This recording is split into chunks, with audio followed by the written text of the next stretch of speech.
Good day, sir. My end semester project and pre-final examination for INDT, topic private business establishment gasoline station. Next, gasoline station name Flex Fuel, located Trias, Cavite. And next, the topic is demographics. Number of population of daily in and out goers. The number of customer visiting a gas station each day can differ greatly depending on factor like location, season, and the station size. In the high traffic city area, a station could have several hundred customer daily daily, while in more rural or less busy area it might only see 50 to 100 customers. The exact number will depend on the station's specific location and the surrounding traffic. The number of population of daily in and out goers is 50 to 100 customers, exact to 100 or something like that. Next, B, population of staff. There are 5 men and 1 woman working at the gasoline station. Next topics, housekeeping. 5S philosophy that the establishment applies to their system. This philosophy is a method for organizing the workplace that can be applied to a gasoline station to enhance efficiency, safety, and cleanliness. First sort, remove unnecessary item from the station such as old signage, equipment, or supplies that are no longer useful. This helps reduce clotting and ensure that only essential tools are kept second set or in order. Organized tools, supplies, and equipment logically, making them easy to find and use. For a gas station, this could involve ensuring fuel, cleaning tools, and safety equipment are always stored in their designated designated spot. Restroom to maintain a positive atmosphere for customer and ensure safety. A clean environment also help prevent accident or equipment failure. Port standard standard site create standard procedures for tasks like refueling, cleaning, and maintenance. This ensure the consistency and efficiency by having all regularly review and refined process, train staff, and form audits to ensure the 5S principles are implementing the S5 philosophy at the gas station. It can lead to better operation, efficiency, reduce waste, and suffer more pleasant environment for both employees and customers. The explanation is the 5S philosophy is working for organization method that can be applied to a gasoline station to improve efficiency, safety, and cleanliness. It involves certain setting in order, shining standard, and maintaining a clean environment by moving unnecessary item, organizing logically, maintaining cleanliness, creating standard procedures, and promoting a culture of continuous improvement. The S5 philosophy can lead to better operational efficiency, reduce waste, and safer environment for employees and customers. The next topic is housekeeping. How they implement the S5 gasoline station apply the S5 philosophy by removing unnecessary items to keep the workplace uncluttered, organizing tools and supply in designated spots with clear labels for easy access. They focus on cleanliness by implementing regular cleaning routines to spot any potential problem with equipment or area standards. They focus on cleanliness by implementing regular cleaning routines to spot any potential problems with equipment or areas. Standard size procedure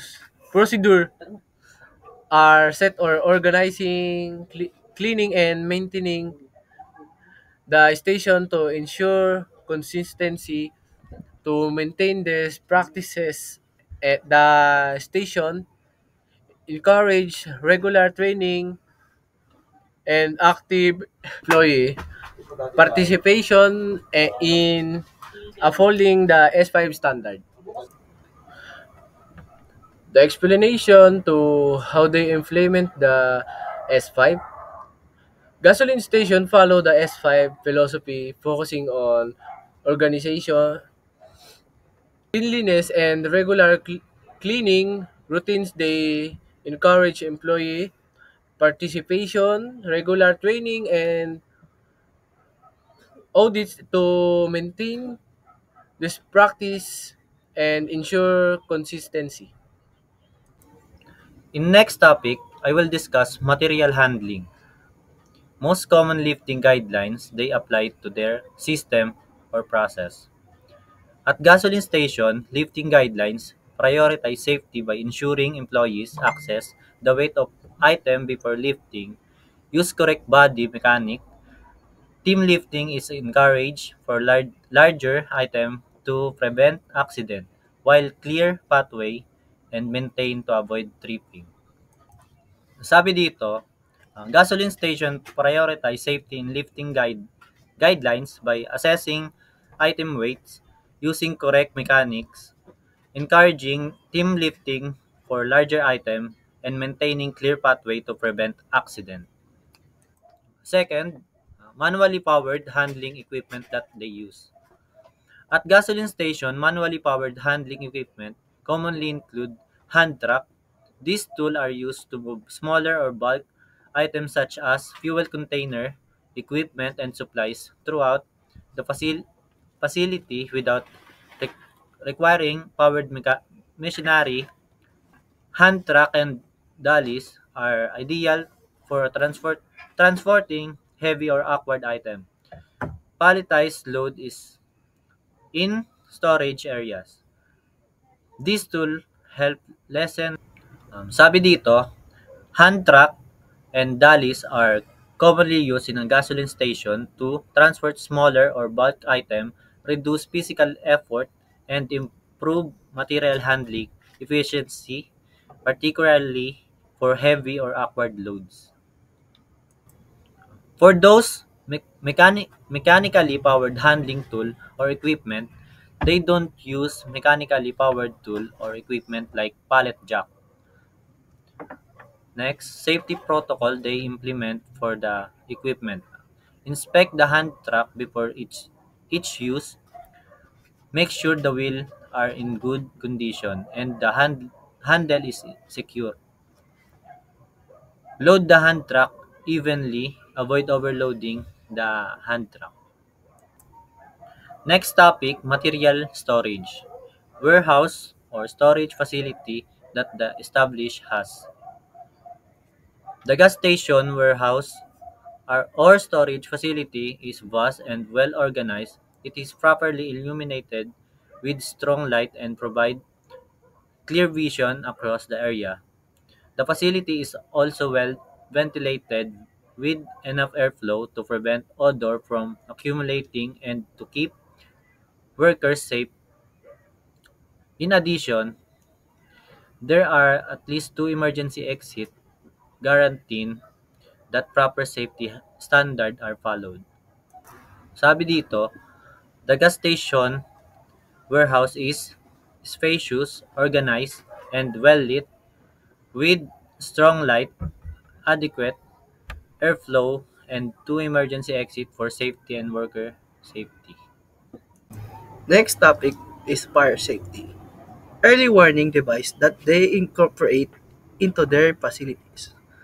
Gasoline stations typically use early warning devices such as smoke detectors, fire alarms, carbon monoxide detector, gas leak detection system, and emergency shut-off system.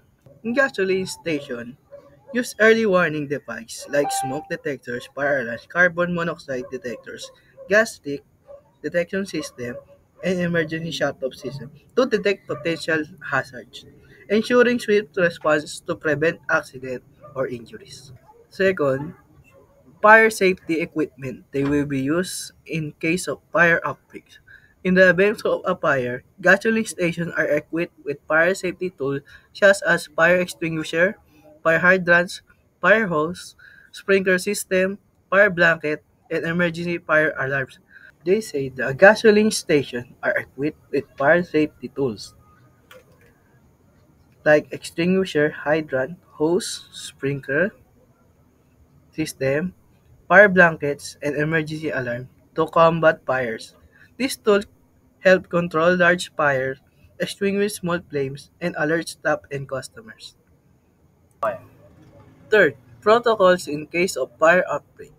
In the event of a fire at the gasoline station, the first step is evacuate all staff and customers, with fire alarms signaling the need for immediate action and directing people to safe areas. Explanation: in a gas fire station, evacuate staff and customers use fire alarms, contact emergency service, and use trained fire extinguisher or hose. Shut up fuel dispensing system to secure the area. Throughout assessment, implement corrective measures and ensure regular training and fire drills to prepare employees for emergencies.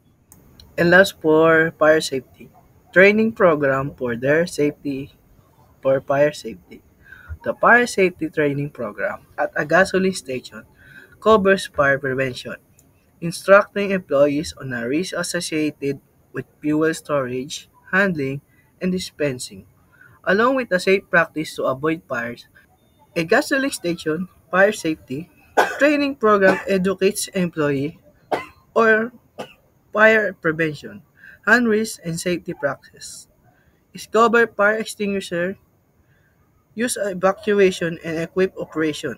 Regular drills and first aid training is regularly reviewed and update to current regulation. Next topic is 6. Electrical safety. Organizational measure and technical means that the system applies to prevent harmful and dangerous effects on our workers. Gasoline station use grounding and bounding system to safely discharge electrical charges to, to reduce risk of electrical shocks and spark. Employees are trained in electrical safety to identify and avoid hazards. While equipment is equipped with insulation, circuit breaker, and surge protection to prevent arcing. Electromagnetic fields from machinery and shielded to protect workers. And static electricity is made with anti-static materials and grounding strap. Regular inspection and maintain ensure electrical systems are good in workers' order. An explosion of equipment installed in areas with flammable vapor. Additionally, worker wears personal protective gears such as insulated gloves and safety boots to minimize the risk of injuries. Gasoline station use grounding and bonding system to safely discharge electrical charges. With employees trained in safety, equipment is equipped with insulation, circuit breaker, and surge protection. Magnetic fields are shielded, static electricity is managed to regular inspection and maintain ensure power functioning. For the next topic, I will discuss occupation health. A common health problem that the workers commonly encounter based on the nature of the job. Gasoline station workers commonly face health issues such as respiratory problems from fuel vapors, skills, irritation from chemical. B.